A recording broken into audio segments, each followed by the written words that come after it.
च्या बातम्या प्रायोजक अभयचं जांभूळयुक्त जंबुआसव मधुमेहींसाठी संजीवनी।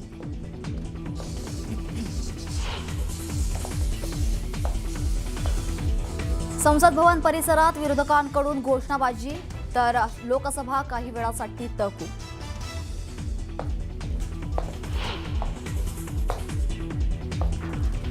मुंबई महापालिकेतील काही पदाधिकाऱ्यांकडून स्कॉर्पिओ ऐवजी इनोव्हा क्रिस्टाची मागणी। काही महिन्यांपूर्वीच नव्या स्कॉर्पिओची खरेदी, मात्र त्याच पदाधिकाऱ्यांसाठी पुन्हा नव्या वाहनांचा प्रस्ताव आल्यानं राजकीय वर्तुळात चर्चांना उधाण। पुणे विद्यापीठात बोगस डिग्रीचं रॅकेट, 3 लाखांत डिग्री विकल्याचा रिक्षावाल्यांचा आरोप, तर समिती नेमून विद्यापीठाकडून चौकशी सुरू।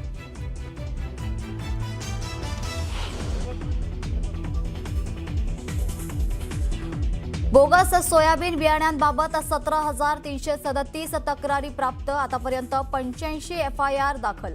कृषी मंत्री दत्ता भरणेंनी दिली माहिती।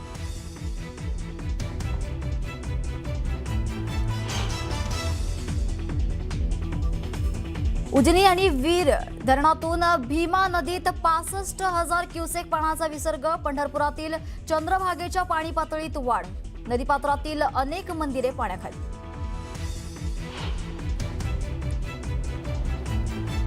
नाशकात पावसाची संततधार, नाशिकच्या गंगापूर धरणातून 8,160 क्युसेक पाण्याचा विसर्ग।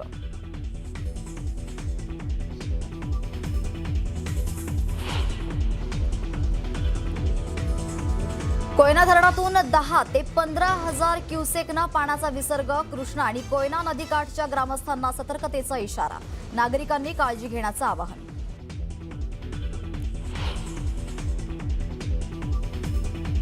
दादरच्या फुल मार्केटमध्ये महापालिकेची मोठी कारवाई, फुलांच्या पेट्या जप्त केल्यानं व्यापारी आक्रमक, पालिका कर्मचारी आणि व्यापाऱ्यांमध्ये खडाजंगी।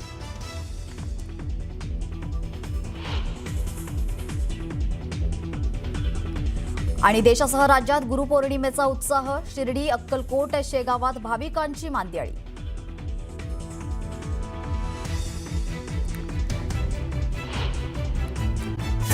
नमस्कार, मी प्रतीक्षा, न्यूज 18 मराठीमध्ये आपलं स्वागत। बुलेटिनच्या सुरुवातीला अत्यंत महत्त्वाची बातमी।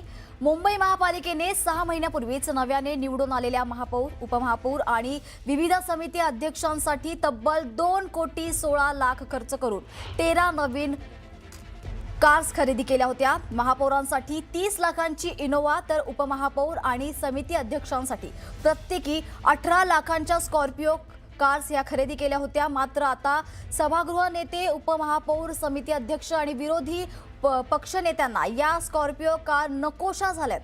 सध्याच्या स्कॉर्पिओ गाड्या नव्या असून त्यांच्याबाबत कोणतीही तांत्रिक तक्रार नाहीये, मात्र लांबचा प्रवास, वारंवार होणारे पाहणी दौरे आणि शहरातील खड्डेमय रस्त्यांवरून प्रवास करताना धक्के अधिक जाणवतात आणि पाठ दुखते। त्यामुळे इनोव्हा क्रिस्टा अधिक सोयीची ठरेल असा दावा करण्यात आलेला आहे। सभागृह नेते, त्याचबरोबर उपमहापौर, समिती अध्यक्ष आणि विरोधी पक्ष नेत्यांनी केलेल्या या मागणीमुळे आता नव्या वादाला तोंड फुटण्याची शक्यता आहे। एकीकडे मुंबईकर खड्डे, वाहतूक कोंडी आणि नागरी सुविधांच्या प्रश्नांशी झुंज देत असतानाच दुसरीकडे मात्र त्याच रस्त्यांवरील धक्क्यांपासून अधिक आरामदायी प्रवासासाठी अधिक पदाधिकाऱ्यांच्या वाहनांचे अपग्रेडेशन करण्याची तयारी सुरू झाल्याने नव्या वादाला तोंड फुटण्याची चिन्ह दिसतायत।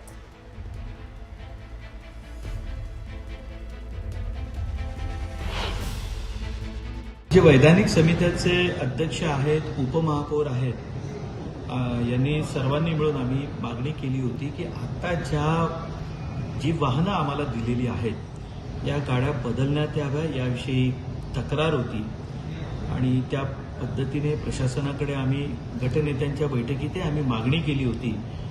त्यानुसार आताच्या ज्या गाड्या आहेत या बदलून नवीन क्रिस्टा गाड्या घ्याव्यात असा माझ्या माहितीप्रमाणे प्रस्ताव येतोय। आम्ही मागणी केली होती की आमच्या गाड्या बदला आणि प्रशासनाने ते मान्य केलं होतं की होय, याबाबत आम्हालाही तक्रारी प्राप्त झालेल्या आहेत। त्या अनुषंगाने आता नवीन गाड्या येतील अशी आमची माहिती आहे। जर या देशाचे पंतप्रधान हे आपल्या ताफ्यामध्ये 10 15 BMW आणि मर्सिडीज घेऊन फिरत असतील कारण नसताना, तर त्यांचा जी लागण आहे रोगाची ती त्यांच्या खालच्या कार्यकर्त्यांना लागणारच. काय गाड्यांचे ताफे चालले आहेत बघा ना, मुख्यमंत्र्यांचा ताफा बघा, डेप्युटी CMचा ताफा. BMW आणि मर्सिडीजशिवाय त्यांच्या गाड्यांचे कुठे ताफेच नाही आहेत. सिक्युरिटीला मर्सिडीज गाड्या पहा तुम्ही. त्याच्यामुळे महानगरपालिकेत त्यांच्या नगरसेवकांना किंवा त्यांचे जे कोण पदाधिकारी आहेत त्यांनी गाड्या बदलत राहिले. झालं काय आता पैसा लुटीचाच पैसा आहे. पण गाड्या घेण्यासाठी तुम्ही सरकारी तिजोरीला हात घालता, लक्षात घ्या. जनतेच्या तिजोरीला हात घालता. व्यक्तिगत तुमची संपत्ती वेगळी आणि जनतेची संपत्ती वेगळी आहे. स्कॉर्पिओ गाडी आता आम्हाला बरोबर नाही, आमची पाठ दुखते, आमचं काय जे काय आहे ते, आणि आम्ही दौऱ्यावर जातो. मुळात दौरा कुठला, मुंबईच्याच मध्ये आपल्याला फिरायचं आहे.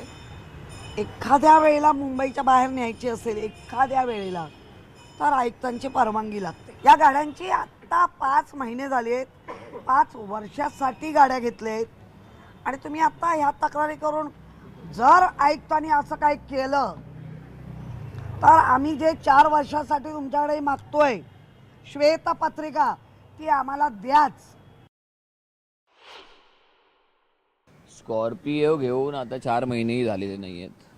अगदी कोऱ्या करकरीत गाड्या आहेत, परंतु त्या गाड्यांमुळे त्यांना त्रास होतो. त्यांच्या पाठीचं काहीतरी पाठ दुखते वगैरे अशा पद्धतीच्या तक्रारी करून ते नवीन इनोवा स्क्रिप्टो गाडीसाठी मागणी करतायत. तर मला वाटतं की तुम्हारे कमीज से मेरी कमीज सफेद कैसी अशातला तो प्रकार आहे. कारण महापौरांना इनोवा वरच्या क्लासची हाय क्लासची दिलेली आहे, त्यांना दिली तर आम्हाला का नाही. हा एक कुठेतरी सुप्त एक त्यांचा तो नसती म्हणतात ना पोटदुखी आहे असंच मला वाटतंय. त्यांना सत्तेची मजा करतायत, लयलूट करतायत मजा. आणि ह्यासाठी टॅक्स पेअरचे जे पैसे आहेत, महानगरपालिकेचे पैसे आहेत, त्याची उधळपट्टी चाललेली आहे. आणि अशी उधळपट्टी जर होणार असेल तर ती खपवून घेतली जाणार नाही. कारण इकडे शालेय विद्यार्थी जे आहेत महानगरपालिकेचे, त्यांना ज्या 27 वस्तू दिल्या जातात शालेय वस्तू, त्या अद्याप मिळालेल्या नाही आहेत. ऑगस्ट उजडायची वेळ आली. आता ऑगस्टमध्ये त्यांच्या प्रथम चाचणी परीक्षा येतील तरी अजून त्यांना त्या वस्तू मिळालेल्या नाही आहेत. आरोग्यसेवेचा बोजबारा उडालेला आहे. असं हे सगळं असताना मला वाटतं की ह्या सगळ्या गोष्टीवर बोलायला पाहिजे, ह्या गोष्टीवर काम करायला पाहिजे, ह्या गोष्टीवर पैसा खर्च करायला हवा. तर ते न होता सत्ताधारी स्वतःला चांगल्या गाड्या कशा मिळतील हे पाहत आहेत. मला वाटतं की लोकांनी ह्यासाठी नाही पाठवले आपल्याला. हिमाचल प्रदेश आणि उत्तराखंडमध्ये मुसळधार पावसामुळे हाहाकार उडालेला आहे. हिमाचल प्रदेशातील चंबा या ठिकाणी मुसळधार पावसानंतर आलेल्या अचानक पुराच्या प्रवाहात अनेक वाहनं ही वाहून गेली आहेत. त्याचबरोबर पाण्याच्या प्रवाहासोबत वाहून आलेल्या ढिगाऱ्याखाली ट्रकसुद्धा गाडले गेलेले आहेत आणि रस्ते हे पूर्णपणे बंद झालेत. अतिशय भीषण अशी दृश्य आपण बघतोय. भारतात अनेक ठिकाणी मुसळधार पाऊस झाला आणि या पावसानंतर त्याचे परिणाम आपण बघतोय. अनेक ठिकाणी भूस्खलन झालेलं आहे. बरेच ठिकाणी हे सगळे भाग जे ते पाण्याखाली गेलेले होते, रस्ते जलमय झालेले होते. मैंगलोर में जो पिटाई हुई थी लड़कियों की पब में, उस आदमी को बीजेपी में किसने ज्वाइन कराया? प्रहलाद जोशी जी ने. उसके बाद 5 घंटे बाद या जो भी है उनको निकाला, लेकिन ज्वाइन कराने की फ़ोटो भी है उनकी. तो उनका एक इंसिडेंट नहीं है ना, उनकी एटीट्यूड है महिलाओं के प्रति, उनकी एटीट्यूड है. कार्रवाई से हटा दिया गया. क्या कौन सी कार्रवाई?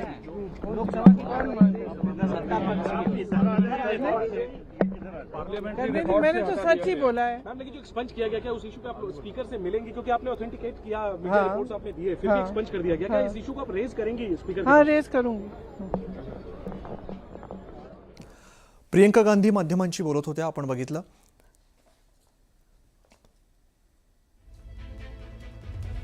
तर राज्यासह देशभरामध्ये गुरुपौर्णिमेचा उत्साह पाहायला मिळतोय. गुरुपौर्णिमा उत्सवाच्या मुख्य दिवशी साई नगरी शिर्डीमध्ये भक्तीचा महासागर उसळलेला आहे.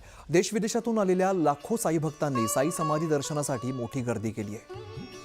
शिर्डी माझं पंढरपूर असं म्हणत अनेक पायी पालख्या शिर्डीमध्ये दाखल झाल्यात. साईबाबांच्या काकड आरतीनंतर पादुका मिरवणुकीने मुख्य दिवसाच्या कार्यक्रमांना आता सुरुवात झाली आहे. तर मिनी पंढरपूर म्हणजेच बुलढाण्यातील गजानन महाराज मंदिरात भाविकांनी मोठी गर्दी केली. गुरुपौर्णिमेनिमित्ताने स्वामी समर्थांची अक्कलकोट नगरी सुद्धा भाविकांनी आता गजबजली आहे. स्वामी समर्थ महाराजांचं दर्शन घेण्यासाठी भाविकांनी मोठी गर्दी केली आहे. तर आज मंदिरात विविध कार्यक्रमांचं आयोजन देखील करण्यात आलं आहे.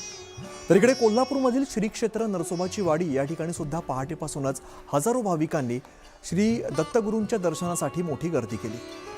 महाराष्ट्रासह कर्नाटक आणि इतर राज्यातून आलेल्या भाविकांमुळे संपूर्ण मंदिर परिसर दुमदुमून गेलाय. पहाटे काकड आरती, अभिषेक, महापूजा, श्री गुरुचरित्र पारायण, भजन कीर्तन आणि धार्मिक कार्यक्रमांचं आयोजन यावेळेला करण्यात आलंय. तर शिर्डी, अक्कलकोट, शेगाव आणि कोल्हापूरची नरसोबाची वाडी अशी 4 प्रमुख दृश्य आपण आज राज्यभरातून बघतोय.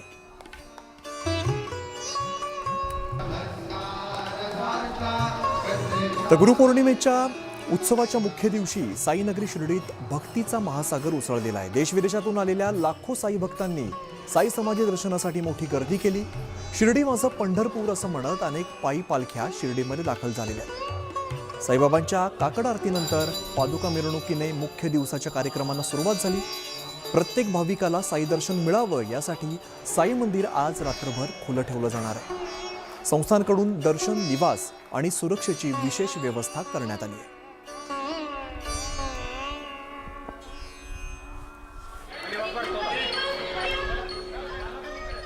गुरुर ब्रह्मा, गुरुर विष्णू, गुरुर देवो महेश्वरा.